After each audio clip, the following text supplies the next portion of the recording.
So now that my stick and stitch has soaked away and the fabric has dried, you can see that there's absolutely nothing left there, and I've just got this beautiful embroidery.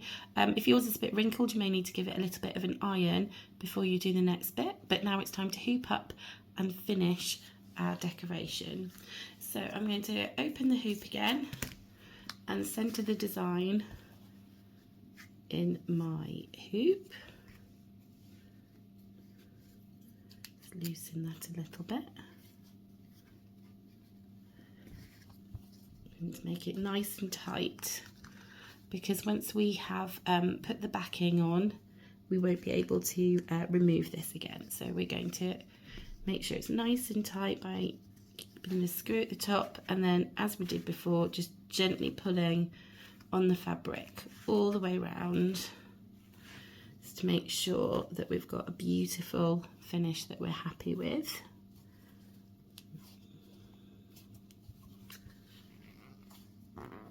Okay, that's my lovely little Rudolph. It's very cute. So now what I'm going to do is I'm just going to trim down this excess fabric, because what we need to do is to gather it on the back. So you want to make sure that you've probably got about 1 centimetre of fabric all the way around. You may want to err on the side of caution, do it a little bit bigger and then trim it down smaller. I'm just going to go all the way around.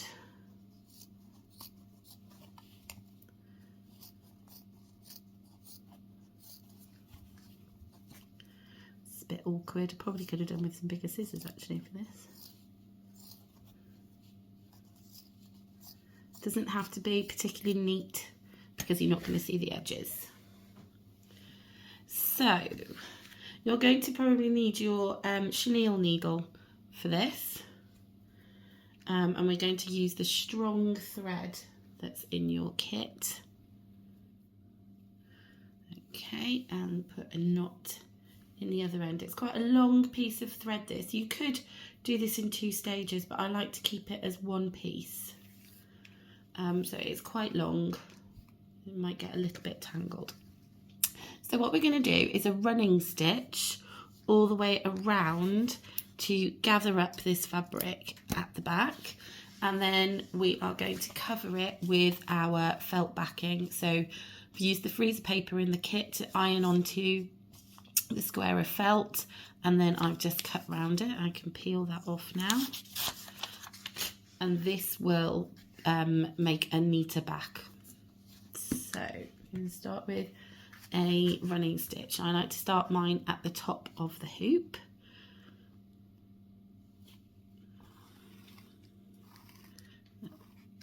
Okay, so a simple running stitch. Doesn't need to be too close together, just at the edge of your fabric.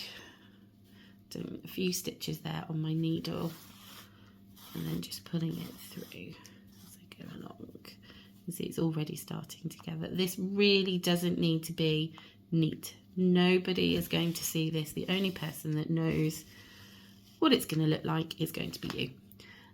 So you don't need to worry about it. It's just a case of getting your stitches in and done.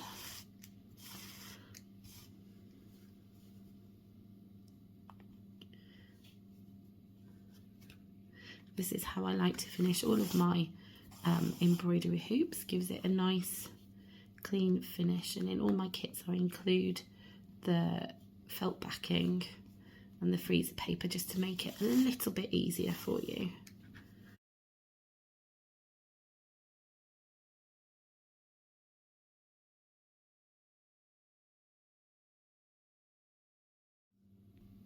Okay, I have now finished my running stitch, and I can just gently pull on this thread that's still attached. I've not removed it. Just gently pull it and you'll see it will gather all of those stitches in. It's got an odd bit of fabric there sticking up. Just get rid of that.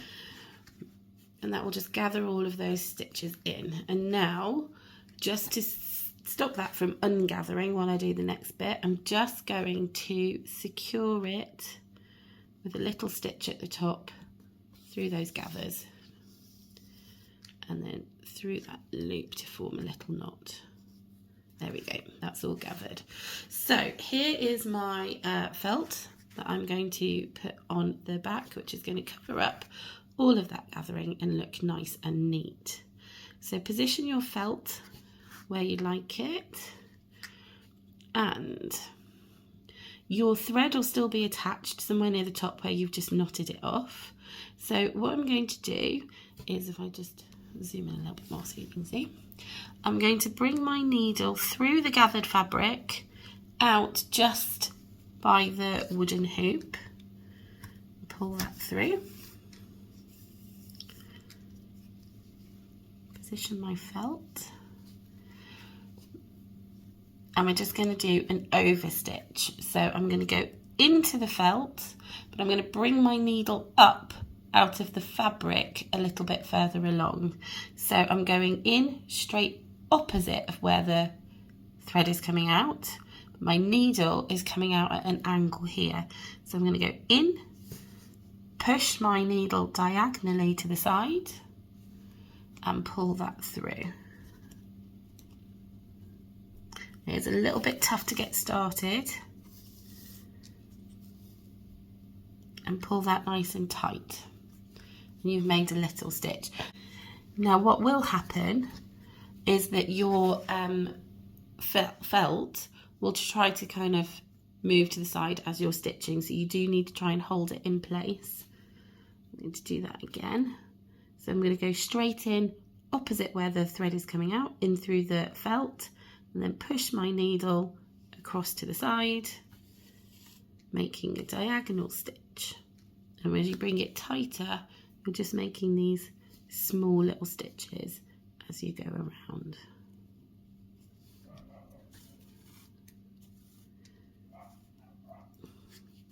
And as you pull it tighter, it just brings that felt out to the edge and covers up the gathered fabric underneath.